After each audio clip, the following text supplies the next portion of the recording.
یہ آئے موٹر وے سے پنجاب پولیس میں، جی تو اس وقت کے جو آئی جی تھے عثمان انور، انہوں نے کہا یار میں تو آپ کے کالج موٹر وے کو دیکھ کے حیران رہ گیا ہوں کہ آپ نے اس کو اتنا خوبصورت بنایا ہے، ڈیولپ کر دیا تو اب آپ اس کو بھی ڈیولپ کریں۔ ہوں اب محبوب اسلم للہ صاحب نے جو ہے وہ وہاں پہ کام شروع کیا اور ٹوٹل چینج کر دیا اس کو۔ ان کے اوپر 22 کروڑ 60 لاکھ کی مبینہ کرپشن کا ایک الزام لگایا گیا ہے، اور وہ بھی ان کے پولیس ڈپارٹمنٹ کی طرف سے۔ ہر ڈپارٹمنٹ کے اندر جو ہے وہ افسران کی آپس میں چپڑش بھی ہوتی ہے، دوستیں بھی ہوتی ہیں۔ کوئی جرنلسٹ مجھے یہ بتا دے کہ جو انکوائری رپورٹ ہوئی ہے غلط ہے صحیح ہے وہ الگ بات ہے، کسی کے پاس ہے 20 سال میں اگر ایک شخص نے کرپشن نہیں کی اور اداروں کی ویلفیئر کے لیے کام کیا ہے تو کیسے ممکن ہے جی کہ وہ یہاں کے 22 کروڑ کی کرپشن کر لے گا؟ کہ جب پاکستان میں سیلاب آیا اور بڑے تباہیاں ہوئی تو انہوں نے کہا کہ یار یہاں پہ بچے لاوارث ہوئے ہوں گے، تو انہوں نے پھر وہ بچے گود لیے۔ ان بچوں کا جو لائف سٹائل بھٹی صاحب اگر آپ دیکھیں تو آپ پریشان ہو جائیں۔ اور لیلا صاحب تو مشہور تھے کہ یہ 250 بچوں کے باپ ہیں۔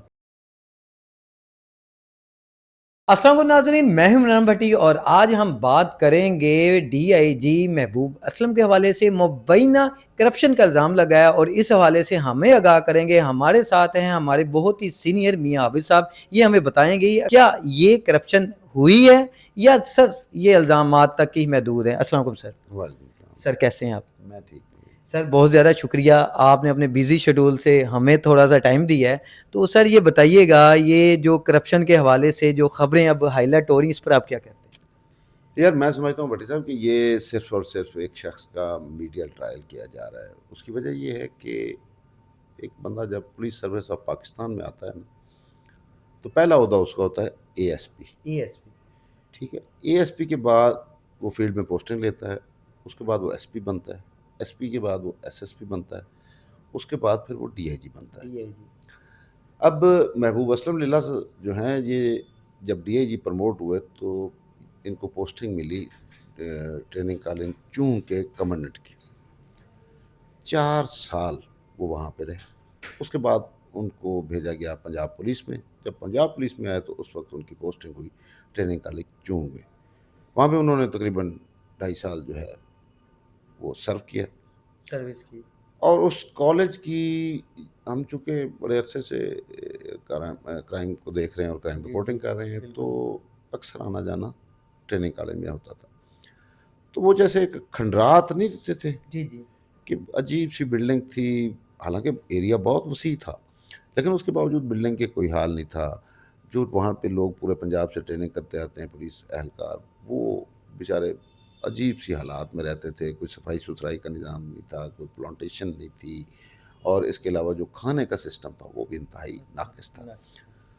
تو جب یہ آئے موٹر وے سے پنجاب پولیس میں تو اس وقت کے جو آئی جی تھے عثمان انور، انہوں نے کہا یار میں تو آپ کے کالج موٹر وے کو دیکھ کے حیران رہ گیا ہوں کہ آپ نے اس کو اتنا خوبصورت بنایا ہے، ڈیولپ کر دیا تو اب آپ اس کو بھی ڈیولپ کریں۔ اب محبوب اسلم للہ صاحب نے جو ہے وہ وہاں پہ کام شروع کیا اور ٹوٹل چینج کر دیا اس کو، یعنی کہ بدل دیا، سب بدل دیا۔ مطلب ایسے لگتا ہے آپ کسی محل میں آ گئے ہیں۔ کھانے کا ایسا زبردست نظام رکھا، بوفے سسٹم لگا دیا، جو ٹریننگ کرنے لوگ آتے تھے، ایون ہماری بہت سارے جو وہاں پہ ٹریننگ کر رہے تھے یا جو کر کے نکلے تھے ان سے بات ہوئی تو وہ بہت زیادہ خوش نظر آئے۔ اب ان کے اوپر 22 کروڑ 60 لاکھ کی مبینہ کرپشن کا ایک الزام لگایا گیا ہے، اور وہ بھی ان کے پولیس ڈپارٹمنٹ کی طرف سے۔ ہر ڈپارٹمنٹ کے اندر جو ہے وہ افسران کی آپس میں چپڑش بھی ہوتی ہے، دوستیں بھی ہوتی ہیں، تو یہ معاملات ساتھ ساتھ چلتے رہتے ہیں۔ اب محبوب اسلم للہ نے نہ صرف اس کالج کی حالت بدلی، ٹریننگ کے معاملات بہتر کیے، اور پھر اس شخص کے جو کانٹیکٹس ہیں وہ بہت زیادہ تھے۔ اس نے گورنمنٹ سے پیسہ کم لیا اور باہر سے اپنے دوستوں سے جو مخیر لوگ تھے ان سے پیسہ لگوا کے کالج کو بہتر بنایا، یعنی کہ ڈونیٹ وغیرہ کا سلسلہ ہوگا۔ جی۔ تو اس میں پھر انہوں نے یہ بھی کیا کہ جو شہدا تھے پولیس کے، تو جو پرائیویٹ پارٹیاں اپارٹمنٹس بنا رہی تھیں، ہاؤسنگ سوسائٹی بنا رہی تھیں، ان کو انوالو کیا، انگیج کیا ان کو، اور ان سے انہوں نے 3100 پلاٹس لیے، 22 جو تھے وہ فلیٹس لیے۔ تو جو شہدا تھے ان میں وہ پلاٹس جو تھے وہ تقسیم کیے، وہ جو فلیٹس تھے اپارٹمنٹ تھے وہ بھی ان کو دیے۔ تو جو شخص اتنا بانٹتا ہے اس کے اوپر میرے خیال میں یہ کرپشن کچھ سمجھ نہیں آتی.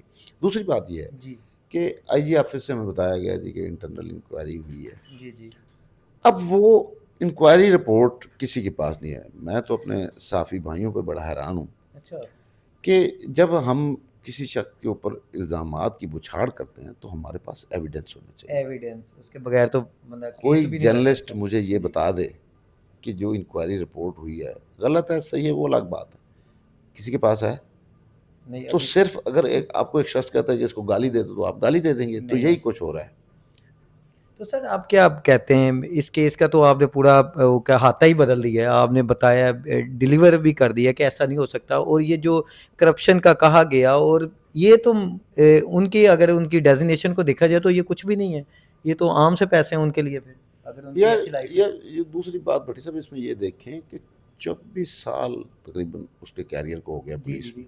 24 سال میں اگر ایک شخص نے کرپشن نہیں کی اور اداروں کی ویلفیئر کے لیے کام کیا ہے بالکل بالکل تو ایسا ہی. کیسے ممکن ہے جی کہ وہ یہاں کے 22 کروڑ کی کرپشن کر لے گا؟ تو صحیح. یہ تو نارمل سی ہے. ایک ہو نا کروڑوں کی بہت زیادہ اربوں خربوں کی. 22 کروڑ تو آج کل تو میرے نظر میں تو ٹک ٹاکر کما لیتے ہیں. وہ کما رہے ہیں. یہ تو بھائی یہی تو بات ہے کہ یہاں پہ میڈیا ٹرائل شروع ہو جاتا ہے. بغیر سوچے سمجھے ہم لوگوں کے خلاف بولنا شروع کرتے ہیں. تو میری تو یہ عادت نہیں رہی ہے. اب دوسری بات یہ ہے کہ میری ان سے جو پہلی ملاقات ہوئی تھی وہ 2001-2 میں یہ اب 2026 ہے. یار میں نے اس وقت بھی دیکھا تھا کہ یہ شخص جو ہے اس کا لائف سٹائل جو ہے وہ شاہانہ ہے. اچھا وہ کھاتے پیتے گھر سے تعلق رکھتا ہے. ٹھیک ہے. اور ایک اور جو بڑی خوبی وہ دیکھی اور ہم لوگ اس سے متاثر ہوتے تھے وہ یہ تھی کہ ان کے ایک سسر تھے میجر رشید وڑاج جو 1971 کی جنگ میں جنگی قیدی بنے. پھر وہ واپس آئے. انہوں نے ایک چیز کی بنیاد رکھی تھی کہ جو غریب مزدور ہیں ان کو روزانہ کی بنیاد پر کھانا دیا جائے. اب میجر رشید وڑاج وہ بھی ہمارے دوست تھے. بسم اللہ کے نام سے انہیں تنظیم بھی بنائی تھی. سوری اللہ اکبر کے نام سے تنظیم بنائی تھی. اور وہ ان کی وفات کے بعد بھی یہ محبوب اسلم للہ ہی تھا جس نے وہ سلسلہ جاری رکھا. اس میں یعنی وہ 400-500 لوگوں کا صبح 4 بجے کھانا بنتا. پھر ان کا سٹاف جا کے تقسیم کرتا تھا. جو مزدور چبور جی ادھر ادھر غریب سوئے پڑے ہوتے تھے ان کو جا کے وہ ناشتہ دیتے. یعنی کہ یہ وہ گھرانہ ہے جو دینے والا ہے لینے والا نہیں. ہاں آپ نے بڑی اچھی بات کی ہے کہ یہ ایک چیز ہے کہ یہ دینے والے ہیں لینے والے نہیں. تو 2 سال پہلے پھر تقریباً 2 یا 2.5 سال ہو گئے ہوں گے ان کی مسز نے ایک آئیڈیا جنریٹ کیا کہ جب پاکستان میں سیلاب آیا اور بڑے تباہیاں ہوئیں تو انہوں نے کہا کہ یار یہاں پہ بچے لاوارث ہوئے ہوں گے.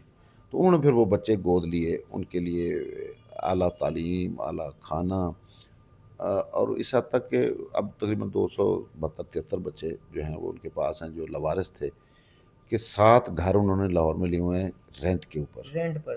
ٹھیک ہے. اچھا ان بچوں کا جو لائف سٹائل بھٹی صاحب اگر آپ دیکھیں تو آپ پریشان ہو جائیں گے. میں نے ایک دن لیلا صاحب کو کہا میں نے کہا لیلا صاحب یار ہمیں بھی یہاں رکھ لیں. ہم اپنے بچوں کو وہ سہولتیں نہیں دے سکتے جو وہاں پہ مل رہی ہیں. تمام کمرے ایئر کنڈیشن. ماشاءاللہ. سکول سسٹم اپنا دیا ان کو. ایجوکیشن ان کی پراپر. اچھا دوسرا وہ بچے جو ہیں وہ خود کہتے ہیں جب ان سے پوچھیں نا آپ کے باپ کا کیا ہے وہ کہتے ہیں ہمارا باپ ڈی آئی جی ہے. اور لیلا صاحب تو مشہور تھے کہ یہ 250 بچوں کے باپ ہیں. بالکل کمال ہو گیا. تو اس میں پھر ان بچوں کو جو ہے وہ سائیکیٹرسٹ بھی وہاں پہ رکھا ہوا ہے تاکہ یہ کوئی نفسیاتی بیماری کا شکار نہ ہو جائے یا جو اپنے پیچھے حالات دیکھیں ڈپریشن میں نہ چلے جائیں. ڈاکٹر الگ رکھا ہے, سائیکیٹرسٹ الگ رکھا ہے. پھر ایک ہمارے اولمپئن ہیں بڑے معروف خواجہ جنید جی, وہ ہاکی کا کیمپ چلا رہے ہیں. تو لیلا صاحب نے ان کے ساتھ ایگریمنٹ کیا. اب گاڑی آتی ہے 4 بجے, وہ بچوں کو لے کے جاتی ہے گراؤنڈ میں, وہ ہاکی کھیلتے ہیں. ہاکی کھیلنے کے بعد وہ ان کو واپس لاتے ہیں. وہ بچے ہر ہفتے میں ایک آدھ دفعہ 5 اسٹار میں ہوٹل میں ڈنر یا لنچ کرتے ہیں. سر آپ نے تو پورا کہتے ہیں سین ہی بدل دیا ہے. آپ نے جو حقیقت بتائی ہے ویورز ہم آپ کو آگاہ کرتے جائیں. میاں عابد صاحب بہت ہی کلوز ہیں, ان کے حوالے سے ڈی آئی جی کے حوالے سے بہتر جانتے ہیں. تو ان کی جو لائف ان کے ساتھ گزری ہے, ان کا ٹائم جو ان کے ساتھ گزرا ہے, انہوں نے آپ کے سامنے آگاہ کیا. اور یہاں سے تو مجھے تو یہ لگ رہا ہے تو اس میں تو کچھ ایسی سین ہی نہیں ہے. تو میں ایک ریکویسٹ کرنا چاہ رہا ہوں اپنے ان دوستوں کی کہ کبھی بھی کوئی کام کرنا ہے نا تو ایک بار ویریفائی کر لیا کریں. اس کے بغیر کسی کے کہی ہوئی بات کے پیچھے لگ جانا یا اسے کہہ دینا کہ یہ غلط ہے تو واقعی وہ غلط ہو جائے گا. پہلے ویریفائی کر لیں. ہمارے نبی کریم صلی اللہ علیہ وآلہ وسلم کا بھی فرمان ہے سب سے پہلے کانوں سے اور آنکھوں سے سنی بات پر آپ کبھی بلیو نہ کریں جب تک آپ خود نہ دیکھیں. تو برائے مہربانی ان چیزوں کا آپ لحاظ کریں. اور ایک اچھے شخص کو آپ جیسے ایک دم نیچے آسمان سے نیچے لے آتے ہیں تو اس میں آپ کا کچھ نہیں جانا, لیکن قیامت والے دن جا کر آپ کو اس کا حساب دینا پڑے گا. اب میں آپ سے اجازت چاہتا ہوں, اپنا خیال رکھیے گا. اللہ حافظ.